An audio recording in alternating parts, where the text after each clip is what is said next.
Hello दोस्तों, मैं हूं अंकित सोलंकी और आज हम पढ़ने वाले हैं डिटर्मिनेंट। तो बच्चों, इससे पहले हम मैट्रिसेस के सारे लेक्चर्स खत्म कर चुके हैं। अगर आपने वो लेक्चर्स नहीं देखे हैं तो आप पहले जाके वो लेक्चर्स देख लें। उसके बाद हम डिटर्मिनेंट की स्टडी करने वाले हैं आज। तो बच्चों, सबसे पहले कि डिटर्मिनेंट होता क्या है, इसे हम हिंदी में सारणिक बोलते हैं। तो ये होता क्या है, इसकी डेफिनेशन क्या होती है, इसका यूज क्यों हुआ। तो बच्चों, हमारे पास मैट्रिक्स जो हमने स्टडी किया है उसकी अपनी ओन कोई वैल्यू नहीं होती। तो हमने मैट्रिक्स की वैल्यू निकालनी चाहिए, तो उसे हमने एक सेपरेट ब्रांच का नाम दे दिया डिटर्मिनेंट। तो determinant is nothing but the associated value of matrices, यानी किसी भी मैट्रिक्स की एक न्यूमेरिकल वैल्यू को ही हम डिटर्मिनेंट बोल देते हैं। तो इसकी सबसे पहले आपको जाननी है डेफिनेशन की, what is definition of determinant.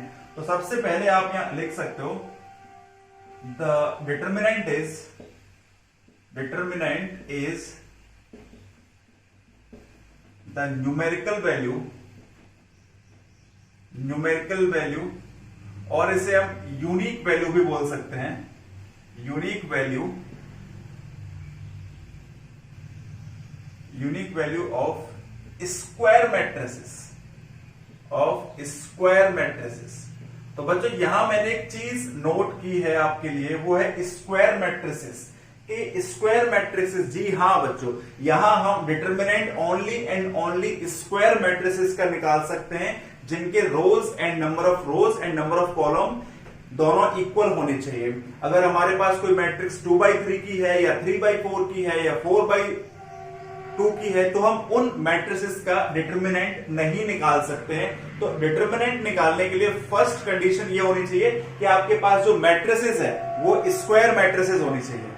उसके बाद में अगर बात की जाए कि मैट्रिसेस मतलब न्यूमेरिकल वैल्यू कैसे हम बात कर सकते हैं, और बच्चों इसे हम ये भी बोल सकते हैं the associated value of matrices, यानी किसी भी मैट्रिक्स से एसोसिएट करती हुई वैल्यू को हम डिटर्मिनेंट बोल सकते हैं। बस दो चीज आपको यहां ध्यान रखनी है कि डिटर्मिनेंट होता क्या है। एक न्यूमेरिकल वैल्यू होती है, एक यूनिक वैल्यू होती है किसकी, स्क्वायर मैट्रिक्स की। तो हम स्क्वायर मैट्रिक्स का ही डिटर्मिनेंट निकाल सकते हैं। अब इसमें बच्चों काफी सारी चीजें आपको पढ़नी है कि किस किस टाइप की मैट्रिक्स आपको यहाँ डिटर्मिनेंट पढ़नी है। तो फर्स्ट आपके पास है, फर्स्ट अगर हम बात करें तो फर्स्ट ऑर्डर डिटर्मिनेंट। तो बच्चों, फर्स्ट ऑर्डर डिटर्मिनेंट क्या होता है। फर्स्ट ऑर्डर जैसे हम यहां लिख देते हैं 2, ये -2, 5। तो बच्चों, सबसे पहले तो डिटर्मिनेंट को रिप्रेजेंट कैसे करते हैं। डिटर्मिनेंट को रिप्रेजेंट किया जाता है 2 बार्स के बीच में। आपको जो भी डिटर्मिनेंट लेट करना है, जो भी है, आप उसे रख सकते हो। तो हमेशा बच्चों इसे 2 बार बोलेंगे, या फिर इसे हम बोल सकते हैं डेट ए, ठीक है, या फिर हम इसे कभी कभी डेल भी पढ़ लेते हैं, ठीक है। तो आपको इन्हें मॉडुलस नहीं बनाना है बच्चों, आप इसे मॉडुलस मत समझना कि मॉडुलस है। ऐसे यहां ये मॉडुलस नहीं है कि आपके पास 2 आंसर आ जाएगा। तो मतलब इस डिटर्मिनेंट की जो वैल्यू है वो 2 है, इसकी -2 है, यहां ये 5 है। तो ऐसी जो आपके पास ऑर्डर होगा, इसमें 1/1 यानी कि 1 रो होगा और 1 कॉलम होगा। तो ऐसे डिटर्मिनेंट को हम फर्स्ट ऑर्डर डिटर्मिनेंट बोलते हैं।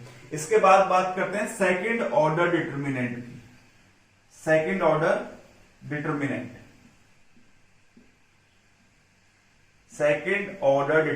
तो बच्चों देखो, इसमें करना क्या होता है आपको कि सेकेंड ऑर्डर का मतलब ये है, जैसे 5 4 2 3, ये आपके पास सेकेंड ऑर्डर का डिटर्मिनेंट हो गया। इसे आप इस तरीके से लिख सकते हो, ठीक है बच्चों। ऐसे ये भी है, ठीक है। इस तरीके से आपको ये रिप्रेजेंट करना होता है। इसे 2 बार्स के बीच में इसे मॉडुलस रीड नहीं करते हैं, या फिर डेट ए आप यहां पर लिख सकते हो। डेट का मतलब है डिटर्मिनेंट ऑफ ए।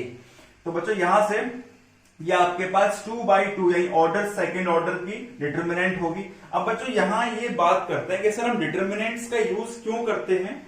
तो यहां इसका आंसर है, आप देखिए। अब देखेंगे कि डिटर्मिनेंट का यूज हम कहां और कैसे करते हैं। जैसे सेकेंड ऑर्डर की बात कर रहे हैं, तो इसमें जैसे आपके पास 2 लीनियर इक्वेशन है, a1x + b1y = 0, a2x + b2y = 0। अब मैं आपसे बोलूं इन लीनियर इक्वेशंस को सॉल्व कीजिए। तो बच्चों, इस लीनियर इक्वेशन को सॉल्व करने के लिए आप यहां से देखिए, फर्स्ट वाले से, तो यहां से हम y/x अगर निकालना चाहें y अपॉन एक्स, इसको इस तरफ लेके जाएं और y अपॉन एक्स अगर हम निकालना चाहें तो ये आएगा आपके पास माइनस a1 अपॉन b1। ठीक है, ऐसे ही अगर हम यहां से भी y अपॉन एक्स निकाल सकते हैं तो यहां से अगर y अपॉन एक्स निकालेंगे अपन तो यहां से भी आपके पास आएगा a2 अपॉन b2 माइनस का। अब इन दोनों इक्वेशन से अगर देखें तो minus a1 upon b1 equal to minus a2 upon b2, minus minus plus हो जाएगा तो यहां से आ जाएगा a1 b2 equal to a2 b1 और इसको इस तरफ ले आएंगे तो a1 b2 minus a2 b1 यानी कि आपके पास ये इसका सॉल्यूशन होगा इक्वल टू 0। अब बात करते हैं कि डिटर्मिनेंट में हम इसे कैसे रिप्रेजेंट कर सकते हैं, a1 b1 a2 b2। ठीक है बच्चों, ये डेल a है तो यहां से देखिए ये आया आपके पास a1 b2 यानी इसका मल्टीप्लाई इधर हुआ होगा तो ये a1 b2 आया होगा। इसके बाद माइनस है तो यहां माइनस लगाया आपने, फिर a2 b1 इसका मल्टीप्लाई इस तरफ हुआ होगा a2 b1। समझे बच्चों? तो आप इस तरीके से किसी भी लीनियर इक्वेशन को डिटर्मिनेंट के बिहाफ पर सॉल्व कर सकते हो। तो यहां हम सबसे ज्यादा जो हमारे लिए यूजफुल होगा वो होगा लीनियर इक्वेशंस के क्वेश्चंस को डिटर्मिनेंट के जरिए सॉल्व करना। बात करते हैं बच्चों थर्ड ऑर्डर डिटर्मिनेंट क्या होता है। Number third order determinant.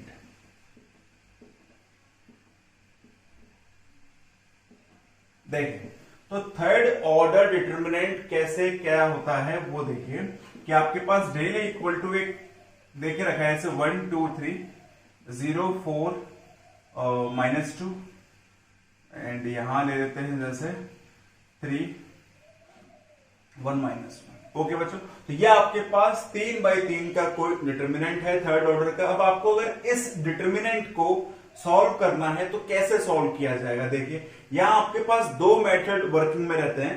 First method क्या है, expansion along any row and column।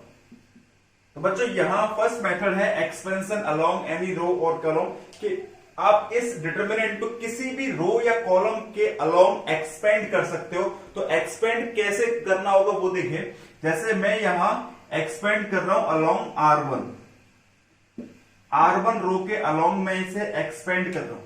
तो बच्चों इसका आंसर हो जाएगा आपके पास डेल ए इक्वल टू, अब देखिए एक्सपेंड कैसे किया जाएगा कि आपके पास R1 रो यही है तो आपको ये 1 है तो यहां सबसे पहले 1 लिखा जाएगा। उसके बाद में ये अब इस कॉलम को छोड़ दीजिए और इस रो को छोड़ दीजिए, deleting ith column and jth रो। ठीक है बच्चों, इसके बाद में आपको अगर इसे हटा दोगे आप यहां से तो ये बचेगा आपके पास सिर्फ 4।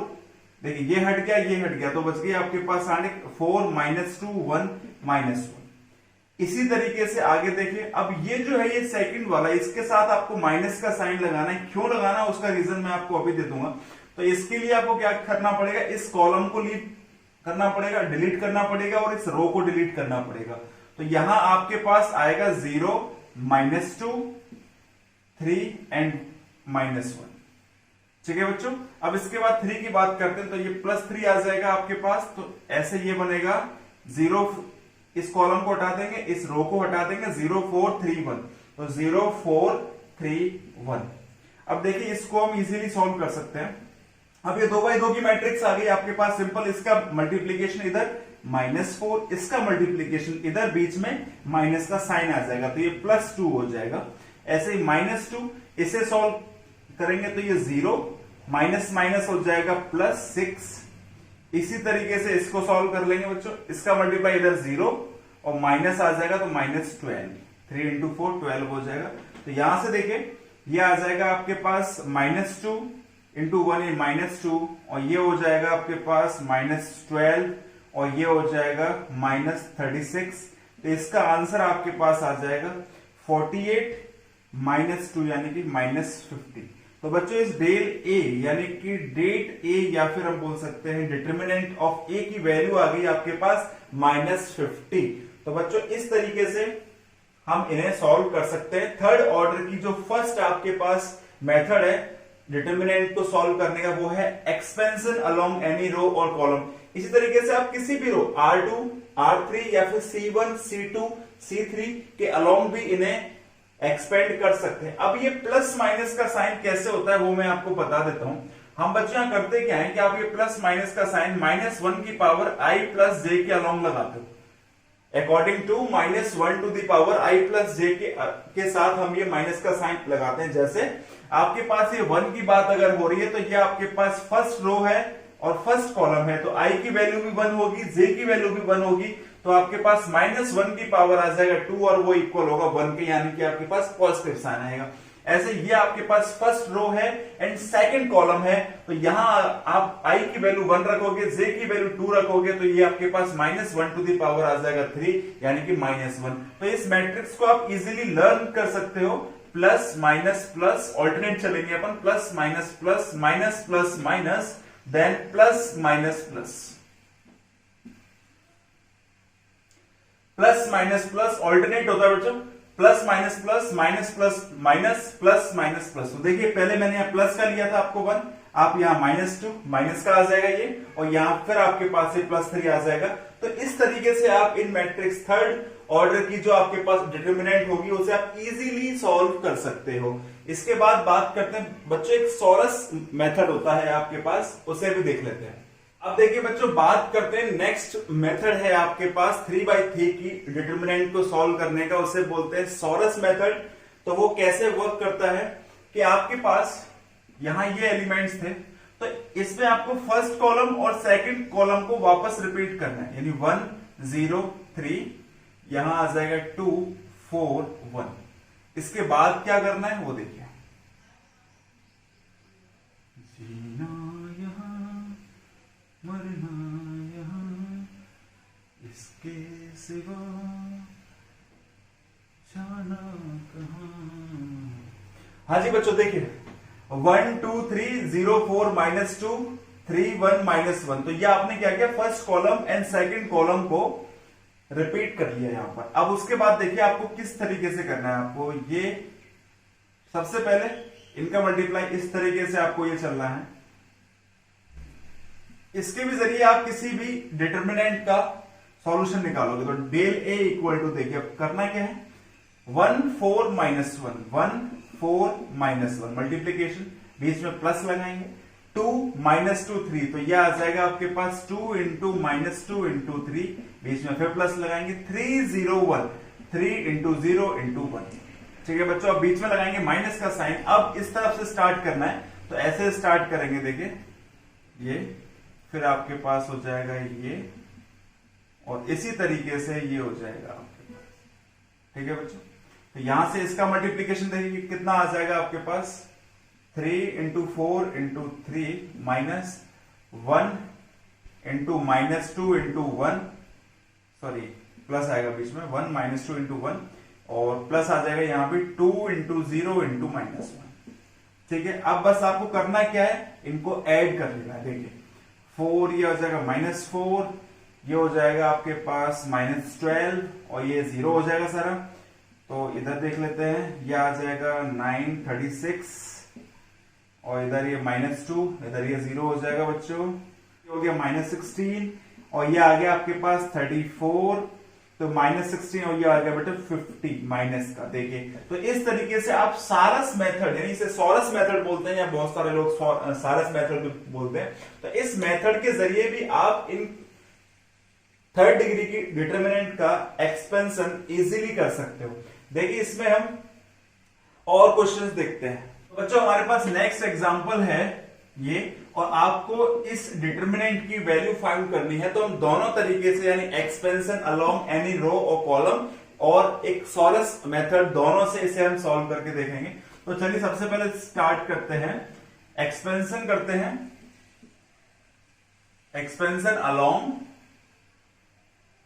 अब मैं आपको इस C1 के अलोंग एक्सपेंड करके दिखाता हूं, अलोंग C1 कॉलम 1। ठीक है, देखिए किस तरीके से किया जाएगा C1 के अलोंग।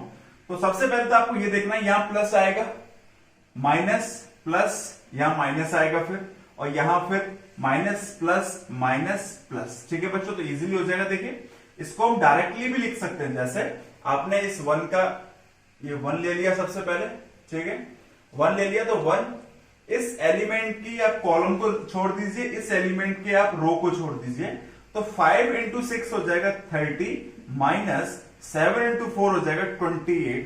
ओके, देन देखिए ये -3 आएगा आपके पास। इसके बाद अब इस एलिमेंट के आप इस कॉलम को छोड़ दीजिए और इस रो को डिलीट कर दीजिए, तो आपके पास क्या क्या आ जाएगा, तो 2 इंटू 6 हो जाएगा 12, माइनस माइनस प्लस 4 इंटू 1 हो जाएगा आपके पास 4। नेक्स्ट आपके पास है 2, तो यहां आपके पास है +2 आ जाएगा। यहां इस कॉलम को, इस एलिमेंट के इस कॉलम को छोड़ दीजिए और इस रो को छोड़ दीजिए, तो आपके पास बचेगा 2 इंटू 7 यानी कि 14, माइनस माइनस प्लस 5 हो जाएगा आपके पास। तो यहां से देखिए 30 माइनस 28 ये आ जाएगा 2, और ये हो जाएगा 16 इंटू 3 यानी कि 48, और यहां से आ जाएगा +2 यानी कि कितना हो गया 19, एंड 19 इंटू 2 यानी 38। तो बच्चों यहां से इसे हम माइनस कर दें तो -10 बचेंगे, -10 + 2 यानी कि -8।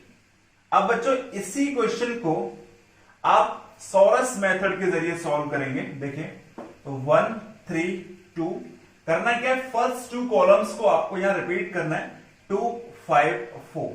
अब देखिए आपको मल्टीप्लाई किस तरीके से करना है, ये इसका मल्टीप्लाई इधर होगा, ये इसका मल्टीप्लाई ऐसे होगा, और ये इसका मल्टीप्लाई ऐसे होगा। ठीक है, तो मल्टीप्लाई कर लीजिए आप, डेल ए निकाल लेते हैं बाय सॉरस मेथड।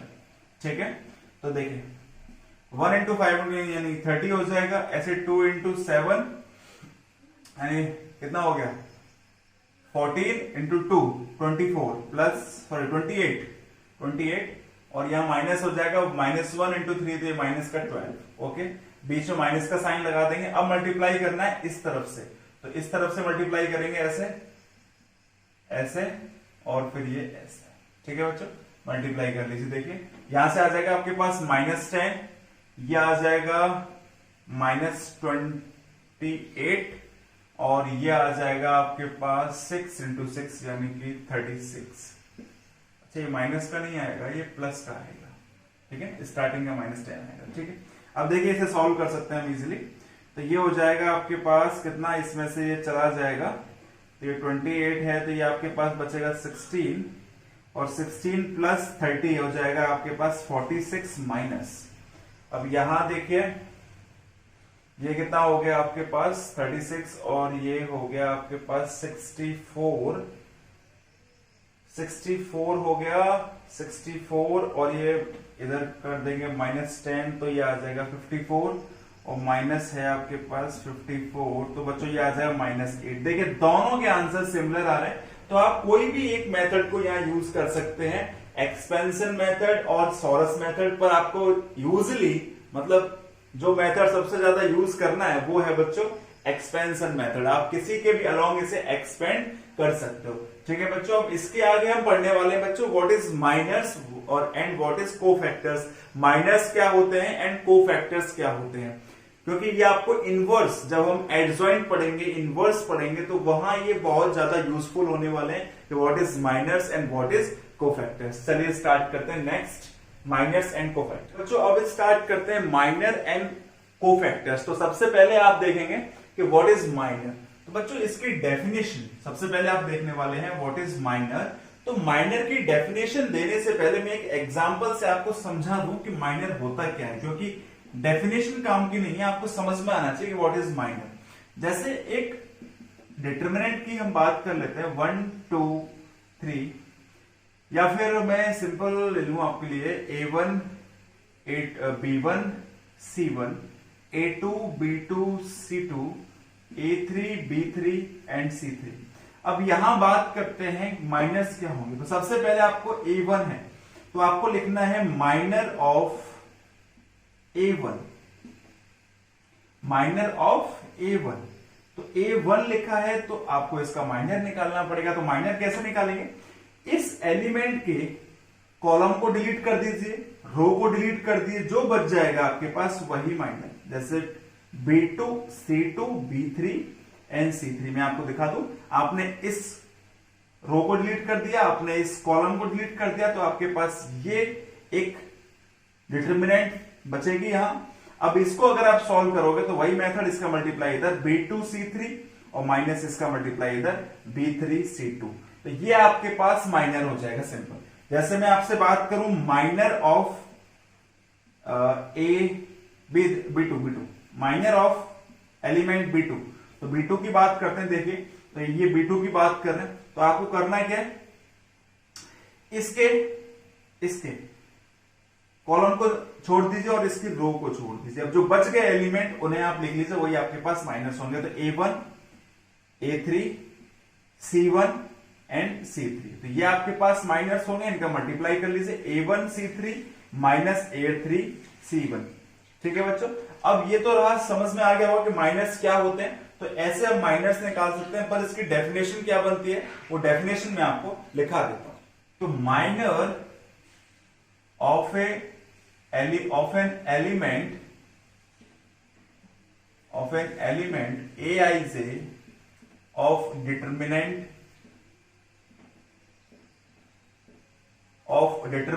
तो माइनर क्या होता है, minor of an element Aij of determinant is the determinant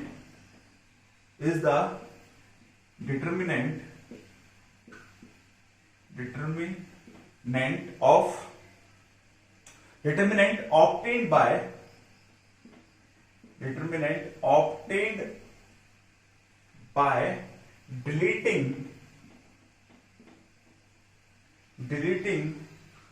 ith row and jth column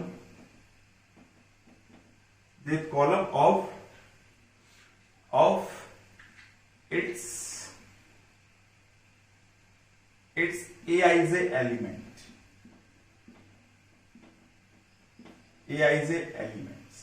ठीक है बच्चों। यानी कहने का मतलब क्या, इसीलिए मैंने पहले आपको एग्जांपल दिया था। ये करना क्या है, सिंपल सा ये लाइन तो देखिए, ठीक है, यहां से देखो, by deleting ith row and jth column of element Aij, मतलब जो भी एलिमेंट आपको माइनर निकालना, जिस एलिमेंट का आप माइनर निकालना चाहते हो उसकी रो और कॉलम को डिलीट कर दीजिए, तो जो आपके पास बचेगा वही क्या होगा, आपके पास माइनर होगा। अब इससे हम एक प्रैक्टिकल एग्जांपल यानी कि रियल नंबर्स में बात करेंगे कि व्हाट इज माइनर, कैसे निकालते हैं माइनर। तो हम 2-3 एग्जांपल देख लेते हैं। देखिए जैसे आपके पास 1 2 3 4 5 6 7 8 9। अब मैं आपसे पूछ रहा हूं माइनर, तो माइनर ऑफ एलिमेंट 1 का माइनर क्या होगा। तो आपको सिंपल करना है कि इस 1 से रिलेटेड जो भी कॉलम है और रो है उनको हटा दो। तो इससे रिलेटेड रो ये है और इससे रिलेटेड कॉलम ये है, इसको हटा दो, तो आपके पास बचेगा 5 6 8 9। तो इसका आप मल्टीप्लाई कर लीजिए, 5 इंटू 9 हो जाएगा आपके पास 45 माइनस 8 इंटू 6 हो जाएगा आपके पास 48। तो ये आ जाएगा आपके पास -3। तो ये -3 जो है माइनर ऑफ एलिमेंट 1 है। Minor of element 1 is -3। अब जैसे हम बात कर लेते हैं कि आपको निकालना है माइनर ऑफ एलिमेंट 7। आपको इस 7 का एलिमेंट का निकालना है इसका। तो सिंपल सा इस एलिमेंट से रिलेटेड कॉलम को डिलीट करिए और रो को डिलीट करिए। तो कॉलम ये होगा, रो ये होगी, तो आपके पास इसको डिलीट कर दिए, इसको डिलीट करिए, क्या बचेगा 2 3 5 6। ठीक है बच्चों, बस इसका मल्टीप्लाई कर लीजिए, 12 माइनस 15, तो ये आ जाएगा आपके पास -3। ये आपके पास हो जाएंगे माइनर्स। तो बच्चों इस तरीके से आप माइनर्स निकाल सकते हो। अब बात करते हैं कोफैक्टर्स की। जीना यहाँ मरना यहाँ, इसके सिवा जाना कहाँ, जी चाहे जब भी आवाज दो, हम हैं यहाँ, हम हैं यहाँ।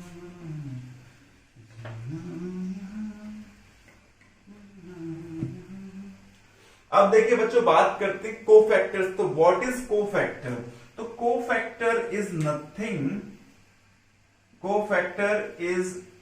तो जैसे हमने एक एलिमेंट, अभी जैसे हम बात कर रहे थे, जैसे हमारे पास यही है टेल, अभी बात कर रहे थे A1 B1 C1 A2 B2 C2, ऐसे ही आ जाएगा A3 B3 C3।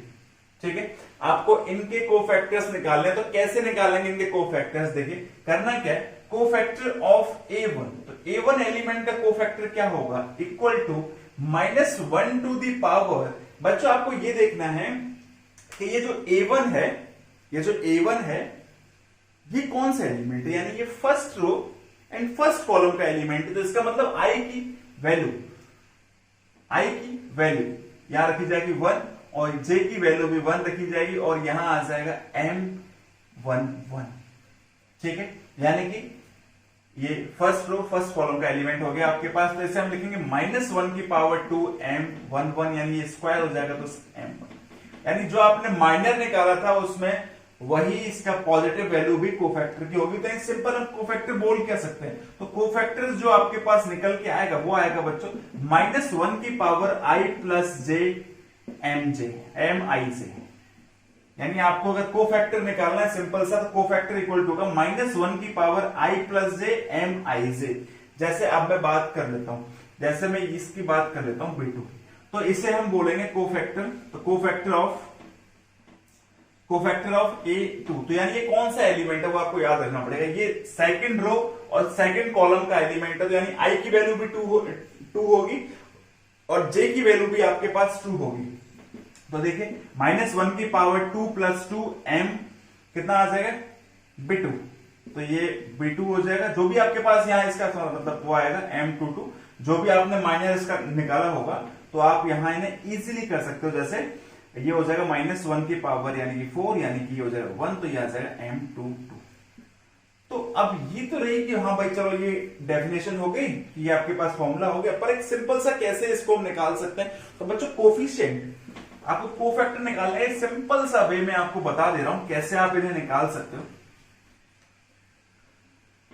बातें कभी ना तू भूलना, कोई तेरे खातिर है जी रहा।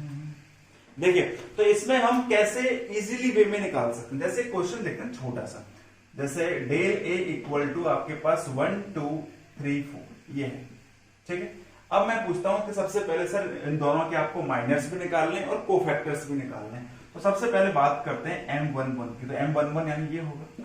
तो इसका अगर आपको माइनर निकालना है तो सिंपल इसको छोड़ दीजिए, इसको छोड़ दीजिए, क्या हो जाएगा 4 हो जाएगा, ठीक है बच्चों।